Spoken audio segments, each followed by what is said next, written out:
In today's video, I'm going to teach you how to access the Chatgpt API for free. This guide will walk you through the process of obtaining an API key from OpenAI, enabling you to harness the power of this AI tool in your own applications. We'll make sure every step is clear and straightforward, so let's get started. First, you'll need to log into the OpenAI platform. If you don't have an account yet, this is a great time to set one up. Once you're logged in, head over to the homepage. It's always a good idea to familiarize yourself with the layout, as OpenAI frequently updates their platform to enhance user experience. Next, you'll want to navigate to the billing section. This might seem unusual since we're focusing on a free access setup, but it's essential to ensure everything is set up correctly from the start. You won't incur any charges as long as you follow the guidelines for free use, which are outlined clearly on their website. Once you've navigated to billing, the next step is to click on API keys. This is where the magic happens. API keys are like your personal pass that allows your application to communicate with the OpenAI models.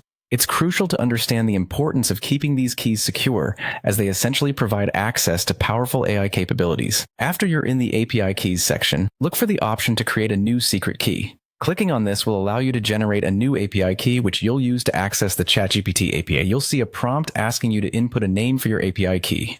This name is for your reference, so choose something that will help you easily identify the purpose of this key in your list. Select a project this key will correspond to, ensuring your work is well organized. Once you've named your key and selected a project, go ahead and click Create Secret Key. This step synthesizes all that you've done so far into a usable API key. The platform will generate a unique key for you, which will appear on your screen. Keep in mind, this is your only opportunity to copy the key. Make sure to save it securely in your records. If you lose it, you'll need to generate a new one, so handle it with care. And there you have it, your free API key for accessing Chatgpt. You can now integrate this into your projects and take advantage of the extensive capabilities offered by Chatgpt. Remember to keep an eye on usage to ensure you stay within the free tier limits to avoid unexpected charges. Thank you for joining me in this tutorial. I hope you found it helpful and are excited to begin using the Chatgpt API in your projects. Feel free to leave your thoughts and any questions in the comments below, and don't forget to subscribe for more tutorials and updates. Happy coding!